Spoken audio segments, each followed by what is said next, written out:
This is Ed Pesci with the Americans in Wartime Museum. Today's date is June 7th, 2019, and I am conducting an interview with Mr. Irvin Gers in Reading, Pennsylvania. Sir, would you please give us your full name and where you were born? Irvin Clayton Gers, Ola Mills, Pennsylvania. And what war did you participate in, sir? I was in the South Pacific with the U.S. Navy Seabees in 1945. In World War II? World War II. Do you have any other military veterans in your family? Yes, I have a brother. It's a little bit younger than me. He's only 91, and he's in California and is retired from the Air Force. Did he have military service during the war as well? He went to in 1948 and spent until 1969, and he was in Korea, Thailand,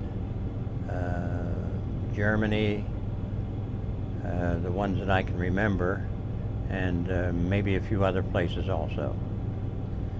And why did you enter into military service? Well, I was 18, graduating from high school in 1944, and if I wouldn't have enlisted, I would have been drafted. So I told my mother, I think I better join the Navy. And she said, son, you don't even know how to swim. And I said, well, Mom, I don't think if I was in the middle of the ocean, it would matter much whether I could swim or not.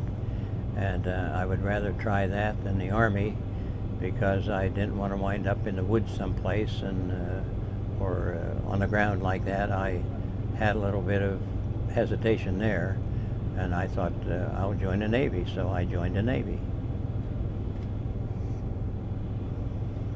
And how, when you decided on the Navy, how was Mom's feeling about it then? All right, because all of our relatives and everybody in my class in high school and everybody I knew was going one way or the other, either drafted or enlisted, and I guess I thought it was better that I do this rather than wait, and that's the only reason I could think of at this point, and so that's exactly what I did, join the Navy. And where did you enter into your training? Entered in, first of all, I thumbed a ride, my first time I ever thumbed a ride in my lifetime, and in a little town of Ola Mills. I went to the bottom of town and thumbed a ride, and a nice lady from town picked me up and went to Altoona. And of course I must have come home then, as I remember, a day or so, and then shortly thereafter went to Pittsburgh, and from there on to U.S. Naval Training Base, CB base in New York. Where in New York, do you remember? Sampson. It was a Sampson Naval Training Base in New York, not too far, as I remember, from Buffalo. Okay. So up near the Great Lakes? What's that? Up near the Great Lakes, Finger Lakes? Yes. Finger Lakes. Yes, right. Mm-hmm. Right, exactly. So I guess during that time, not everybody went through Great Lakes in Illinois or to San Diego. Right. Because there were so many people entering, they were putting you into training wherever they could. That's exactly right. And that's how I wound up at the Sampson Naval Training Center, as far as I know. And as soon as boot training was over, naturally I got to leave and came home and was heading towards winter. And then at that time I was transferred into the Navy's, the U.S. Naval Seabees, and I went to Camp Davisville, Rhode Island, and it was called Davisville, Rhode Island. So what was your training like when you were in New York? That's your basic training. That was before your CB training. So right. What did that entail? The basic training was, as usual, swimming and marching and whatever calisthenics and whatever they had you go through, and marching and so on.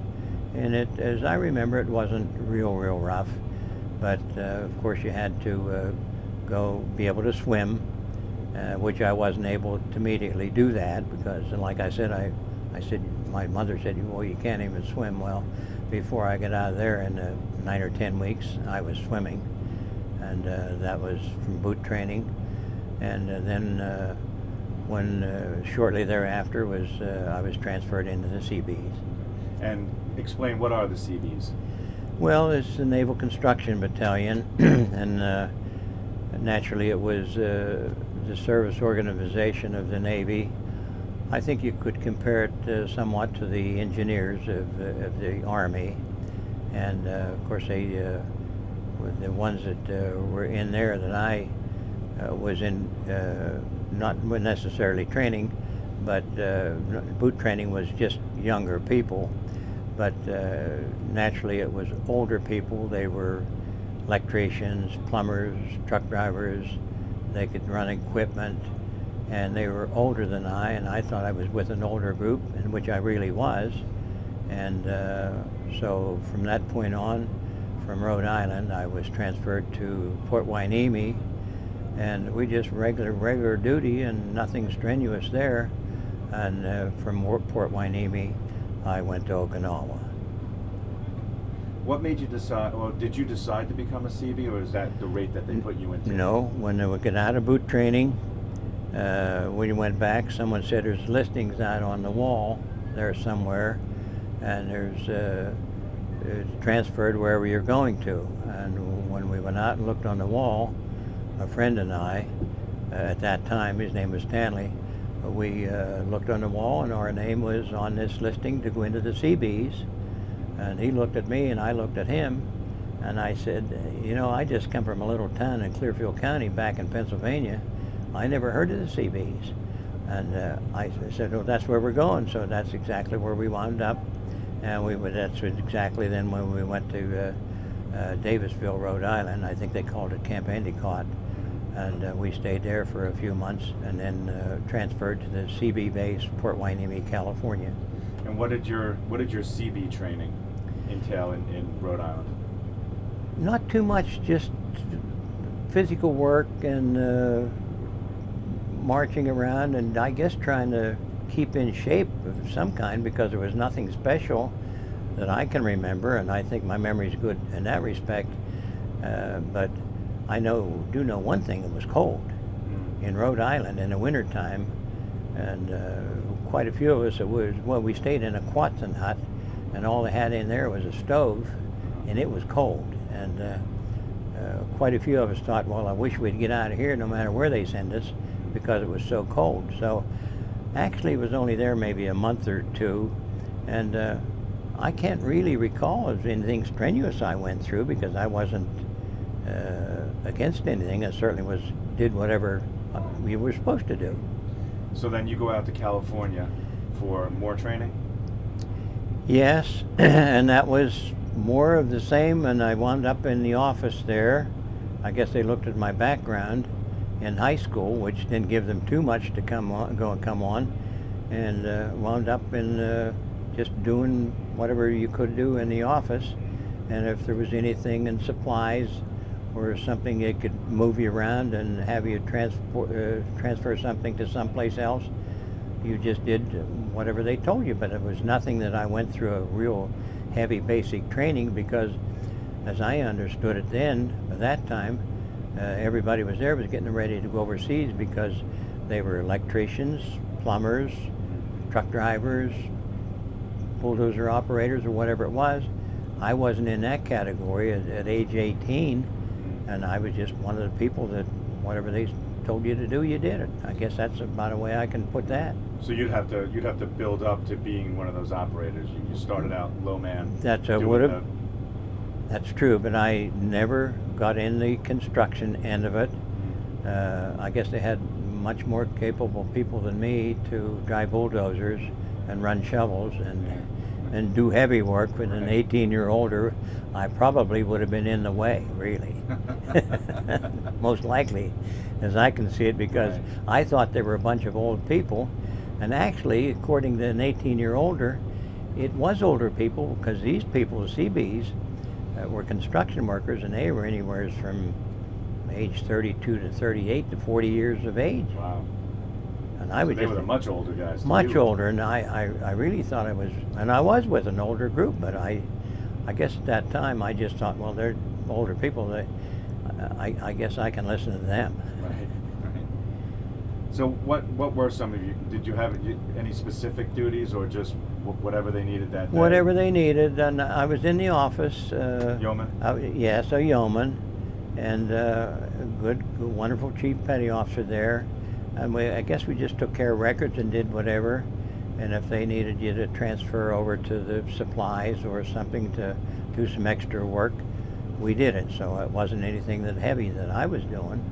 The other older people were doing all the work as far as I could see. I could give them the credit. So, your generation's big event that brought us into the war, obviously, was Pearl Harbor. Right, exactly. Do you remember where you were, what you were doing, or how you heard about Pearl Harbor? Yes, I sure do. I was, 1926 to 1941. I was 15 years old. And I remember it was on a Sunday, if I'm right, and we were going to Sunday school. And we did go to Sunday school. My mother and parents wanted us to go to Sunday school, and I guess we wanted to go too, because it was the right place to go.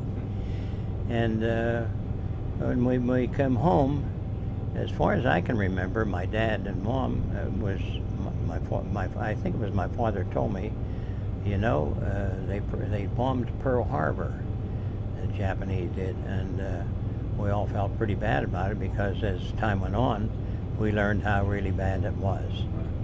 So that's the day I remember, 15 years old, and I'll remember it along with a few other things that was important in our lives, and that was my age, 15. So as a 15-year-old, how do you come to grasp the magnitude of a Pearl Harbor attack? Well, as we went to school and talked with others in school, we would talk back and forth how bad that it seemed and how bad we felt as young students in high school.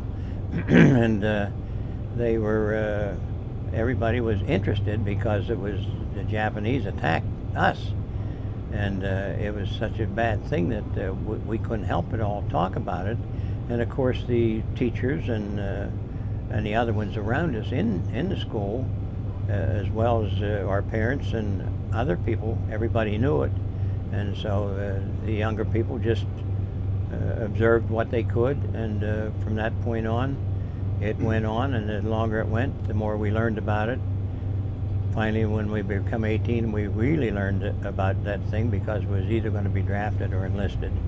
And a lot of our students in the senior high school, in the senior at that time, enlisted, and some of the rest of us waited until we graduated.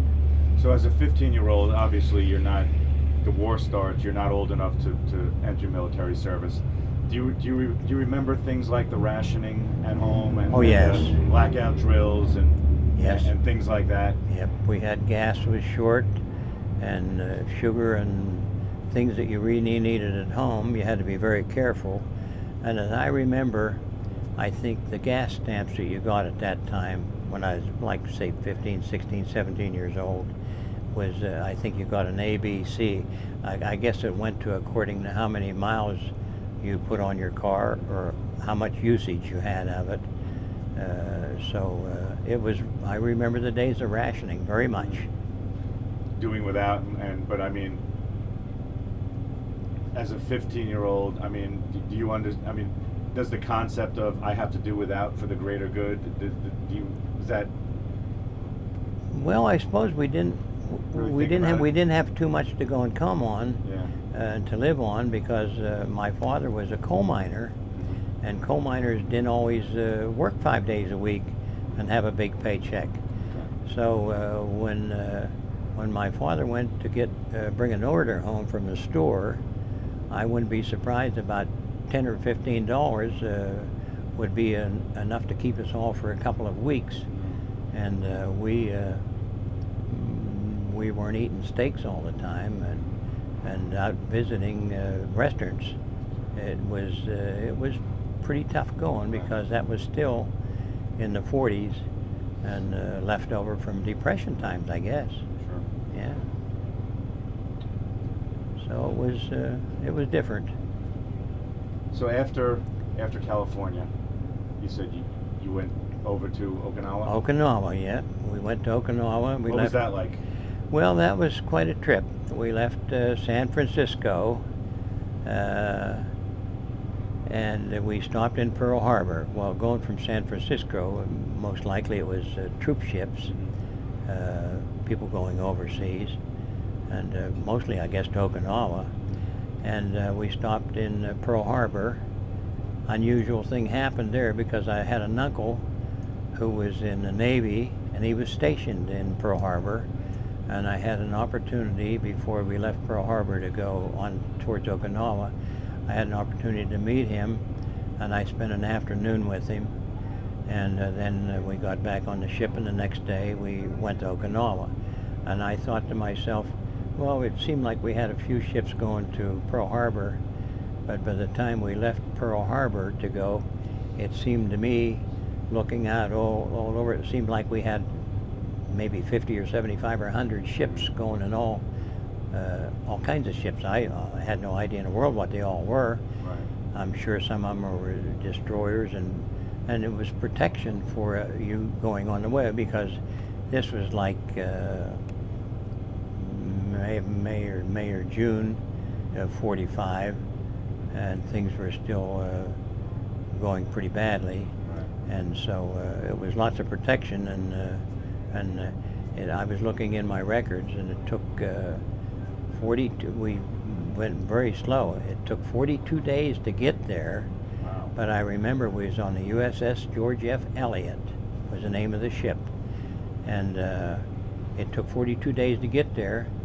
And when I got all my records back here a couple of years ago from the out in St. Louis, at Department of Army or wherever it came from, I looked on my orders coming back, and it only took 14 days to come back home. Mm-hmm. And I thought, what a difference, 42 days to go there, Sure. 14 days to get back. Wow.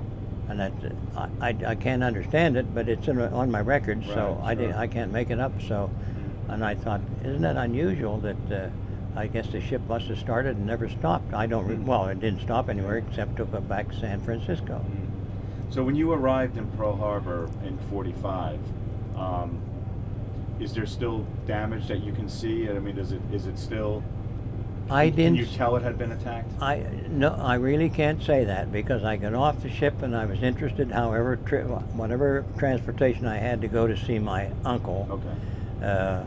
I went in, obviously in some bus or a vehicle of some type, and I didn't really get a chance to see anything. I visited him, and that's the main reason that I wanted to do what I wanted to do. So it was interesting. So I can't say as I saw anything in Pearl Harbor. I often thought I'd go back and see it, but I never have. Okay, so when you arrived in Okinawa, what was your impression of what Okinawa was like? Oh my, it was desolate. It was sometimes raining.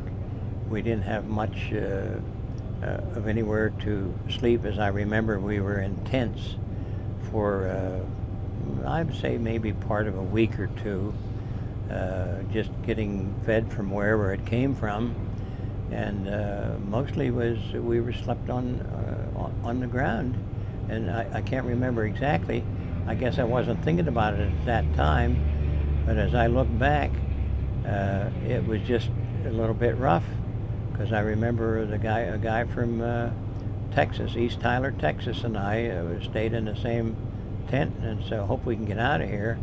And so finally, it was probably within 2 or 3 weeks, we wound up in a larger tent, and then eventually, as time went on, by that time they had Quonset huts, and we stayed naturally in the Quonset huts. So, but when you got to Okinawa, it had already been battle damaged? Oh yes, it was like well, I remember getting in the car, or in their Jeeps that they had. I was just telling somebody today, and we went down to the southern end. We were in the north central by White Beach, and I remember getting in one of the Army Jeeps, and going down to down to Naha, and that looked like about 1,000 garbage dumps. It was just demolished, just totally. There was, in fact, at that time in 1945, there were no highways or anything. I understand Okinawa is like a city now, but it was just a desolate, gloomy, rainy, just miserable weather, and I guess you just had to put up with it, as I can remember that. Did you participate in any combat operations? No. Or nothing? No. Any combat going on the island while you were there? Some, but it was bombing, and it seemed like on the lower end, and we would often say, well, I hope the bombs don't come here, and they didn't. But this was July. I spent probably the last part of June and July and August. And then on August the 6th, the first bomb was dropped on Hiroshima, and then August the 9th, the second bomb was dropped, and we all remember that. Right. But and how then, did that news get to you guys? well, that's a good question. As I look back, I don't know. I have to tell the truth, because if it was, it had to come radio, or somehow it wasn't that we got a newspaper. Right. And as I can remember, we all talked about the bombs hitting, but how the message got there, I honestly can't say. Did you, when the first bomb dropped, was there a feeling that this could be the end of the war? Or? Yes. So, well, everybody would think, well, this is it. But as you well know, Truman decided, that was, I think, Little Boy, they called that bomb. And the next one that hit Nagasaki was August the 9th. And as I remember, they called that maybe Big Boy. If not the names, the bombs had two names. Right. Hiroshima and Nagasaki, and that's when Truman told the Japanese that you either surrender now or we'll wipe you off the face of the earth. I didn't hear him saying that right then and there, Right. but that's exactly what he said, because that's in the books. You can't make that up. Right. Did you attain any rank while you were? Just as a yeoman third class.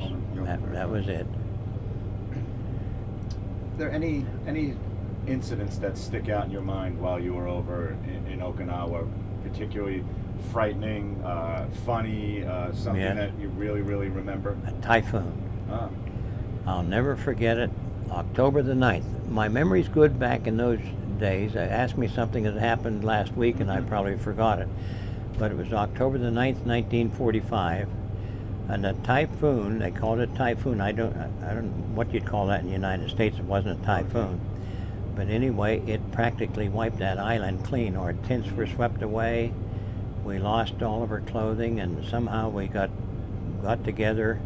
At that point, our Quonset huts was a total wreck. I even noticed some tents around, and we lost a lot of our clothing, and we just, I guess we got our supplies and back to normal. But there was a person walking across to the mess hall for some reason, and a sheet of metal off of the top of some roof or whatever it was, off of maybe the top of one of the buildings or Quonset huts, almost cut the guy's head off. One person was killed only simply because he was going to go.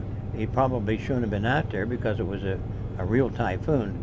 And I remember that one person, whoever it was, killed. I have no idea who it was, but when that was, you just hid as far close down as behind something that you could to try to hope that the typhoon didn't take you along. And that it even washed up, as so bad of a typhoon, it washed up ships on the side.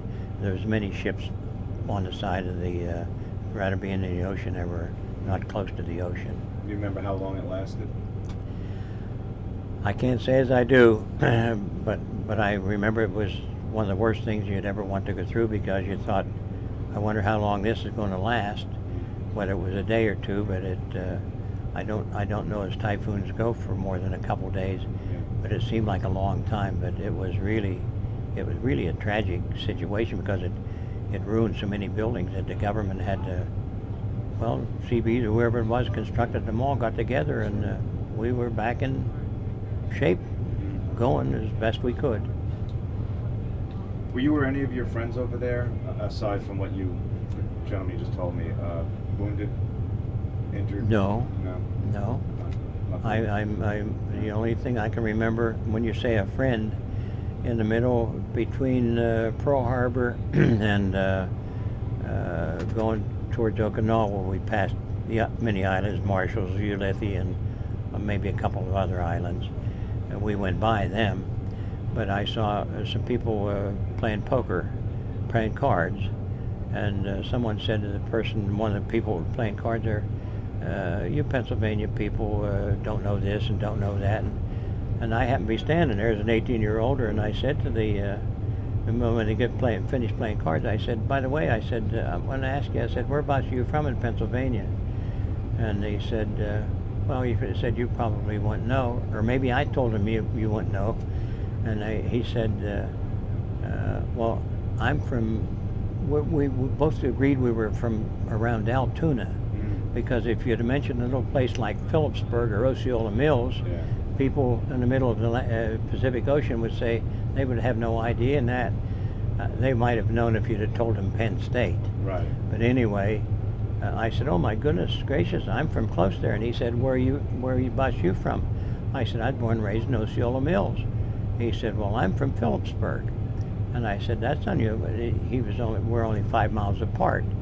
And of all things, he was a baker, so they needed a baker as well as cooks, and I never forget his name, Mr. Fenton, Pasty Fenton, and he worked at the bakery, and his nickname was Pasty. That was funny. I thought it was, and he was, and I had come from a little place called Phillipsburg, and him from Ola Mills, in the middle of the Atlantic Ocean, and we're going to Okinawa. And I never saw him until I got back from Okinawa, and the next time I saw him, he was tending bar at a small restaurant and bar back in Phillipsburg. And then we got talking about going overseas, because when we got there, we separated. He went his way and I went my way. It was unusual. Small world. Small world is right. So what did you do while you were over there to keep busy, recreation-wise, or? Nothing except if you had to take some supplies. We did have access to a vehicle, and supply places were close to where our offices were, and we would take them from whatever it was to different places. They had little, well, it wasn't in Jeeps, they had other vehicles too, like carriers or whatever they called them, and it wasn't a pickup truck, but it was army vehicles. Right. And you'd take things there, and I guess you just did whatever you could do to help. Was there any kind of recreation you guys would do to keep busy? No? No recreation that I remember, nothing. No. How about were you able to keep in touch with your loved ones back home? Yes, we wrote home and we got mail. It was always late. And one story that I remember, that I wrote a letter to my mother, and she became a widow, and was a widow for 29 years. My father was a coal miner, and he passed away when he was 71. And my mother was a widow for 29 years. And of course, I would see her after I retired, especially. I'd see her often during that time. But when I retired and was able to see her often, I would go to her apartment every night at 9 o'clock to meet my mom. And I remember her telling me one time that she was almost 98 when she passed away, but I'm guessing now that she was probably about maybe 94, 95 years old. And I always visited her every night, because my brother lived in California and he only got home once a year, so I was a steady visitor for my mom all that time. And one night she told me, she said, "You know, Irvin, I have something to tell you. I don't know if I've ever told you before, but she said, I want to tell you something. You wrote me a letter, and I have that letter," she said, "that you wrote me. And you told me you must have been a little bit nervous or scared at the time of where you were, but you told me that if you ever got out of this place alive, you would never complain." And she said, "You know, son, you've stuck to your word." Wow. So I thought that was interesting for your mother, your mom, to do that. Unfortunately, I did not get that letter. I don't know what happened to it, because 2 or 3 years later she passed away, and moving everything in out of the apartment. That letter is someplace, but I didn't see that letter, but I know it wrote it if she told me. And I bet she remembered it. She line for line up in her had mind. it there, and Yeah. I said, well, What a nice thing to remember. after that all was those a years. memory that I'll have till I take my last breath. And I Absolutely. thought, isn't that wonderful for your mother? But of course, it helps to be raised by a great mother and father. Oh, sure That's does. that's the best part of Absolutely. life. Absolutely. There's nothing better than that. So, how long were you over there in Okinawa? About 11 months. Total, no, I think almost 10 months. I Did went you in, I think from May, June, July. It was either May or June until the next April. It was, I'm going to say 9 months. Because after the war was over, the bombs were dropped and everything was signed. That was September, the middle of September, somewhere in September, the first part. And then I got from there, I stayed from there until April, because it was the point system you got out on. And I was looking on my records as I looked, as they sent me back from St. Louis. I think I had 25 points. I don't know how many points it took to get out, but I stayed there because I was single, no responsibility, no married man and children at home. So most everybody got out ahead of younger people like that. Sure. Yeah. So you went home directly home from Okinawa. You didn't. Nope. Went home from Okinawa. What was your homecoming like? What was it like going home? Real nice, and it was. There wasn't any work. It was, of course, my brother went away in the Air Force for 21 years. He was home, and I had another brother too at the time, and it was nice because it was nice to be back. And within a short time, I should say, there wasn't any work around. So, wouldn't you know that I went to the coal mines, because my father, grandfather, uncles, cousins, everybody worked in the coal mines, and there was no work in 1946. And they were making automobiles, and things weren't good at all. And so I went into the coal mines, and I spent a year in there. And after a year, I told my grandfather, who by that time he owned the coal mines, and then when his coal mines worked out, it came to the point of, ours is finished, so he went and he became foreman in another coal mines, and he said, well, come on, you can work with me. I spent a year in the coal mines, and then from that point on, just started to lead my life the same as anybody. Went to hardware to work well, and then I got in the insurance business, and I stayed there for 35 and a half years. That was my life after that. So, What was more of a heartache, the coal mines or Okinawa? well, What was worse? I thought I was gonna come home every day from the coal mines, and I had a good idea I was coming home from Okinawa, unless the bombs hit before. Yeah. And so it was interesting, but I got away from both the places anyway. Yeah, you do. It was interesting. Mm-hmm. And the first job I ever got after the coal mines, it was interesting. My mother said was downtown, and she was looking around, shopping or something, and there was a person that had a hardware store. He happened to come home in 1945. He was shot down in the Air Force, and he was a prisoner of war for 18 months. So out of the coal mines, after a year, I got in the hardware store with him because he said, tell your son to come in and talk to me. And I did, and I went with him, and it was a little bit of a government program that subsidized him a little bit of my earnings that I would make. And I know it was only probably, I would say, a couple $100 a month about that time. And so I worked for him for 2 years. And like I said, he was a prisoner of war for 18 months into Germany, and he was a great guy. And then I talked to some other people after that and decided to get in the insurance business, and then I spent the rest of my career in the insurance business. Yeah. How has your wartime experience affected your life? It had no effects on me because I didn't go through what a lot of people did go through. And I'll tell you, in Okinawa, I have pictures of cemeteries in Okinawa. We lost about 12,000 people in Okinawa, about 30,000 injured, and many, many casualties. And I have pictures. I don't know how I got them, who gave them to me, but I have them home, and I have them in a sort of a little World War II booklet or a little binder. And I have pictures of cemeteries.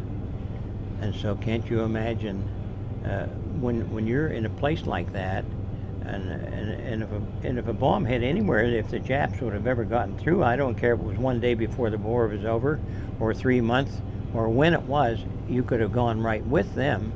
Not that it happened, and you wasn't thinking. But I guess that's probably what an 18 or a 19-year-older by that time was thinking when I wrote a letter and said, if anything ever happens, I said, we're all gone. Who knows? Before the bombs were dropped, a Japanese, if they'd ever got through, could have dropped a bomb anywhere. Sure. But fortunately, it never dropped anything where us. Got home, and everybody, World War II people, as I always recall, and seeing them all, they just got home and got their life together, got married, and had a family, and minded their own business and went on with life. That's the way. If there's just one thing that you could tell your children, grandchildren, great-great-great-great-grandchildren about your wartime experience, what would that be? Well, I probably, if I could, my grandchildren are past that stage now, but I suppose I would say it would be a pretty good idea if you wasn't going straight to college. It would be a good idea at 18 to join the service, because if you would spend a couple of years there, you'd still only be 20 years of age. I have 3 great-grandchildren right now. My grandson, of course, he's in his 40s, but 3 great-grandsons, and I would think to myself, if I could tell them or suggest to them that at age 18, a 2-year stint in the service would be good for you, because it would discipline you, it would give you a foundation to be with when you leave there. You would be in good service with the people, and the training would certainly be helpful to you in your life. And at age 20 or 21, when you get out, you still have your life ahead of you. And I think that would be good. And read all the books you can and study, because people writing books are a lot smarter than us. And you can, Abe Lincoln used that, and he didn't, he lucky if he had a first grade schooling, but he read everything in touch, and he became the President of the United States. Very true. Very true. Yep. Is there anything else that you'd like to talk about or say about your wartime experience that we maybe didn't talk about today? Not really, except that I made friends at the time. And I'm sure 95% of them are gone now, and I don't have their names either. But I guess that I was just happy that to be here at this age. A couple more months, I'll be 93, and I've had a good life. And the most important part of my life has been my family, because there's nothing in the world except God above, can take the place of my family. And my family means everything in the world to me. I think them every day and every night, and they are totally on my mind, and I want to leave them with, I hope, the thoughts of having a good grandparent that was interested in them and interested in their future, and hope that they would be successful and be a good reader, and that will help you. Amen. That would be my suggestion. Very good. Well, sir, on behalf of the Americans in Wartime Museum, I'd like to thank you for sitting down and talking with me today, and I'd like to thank you for your service. Okay, and thank you very much.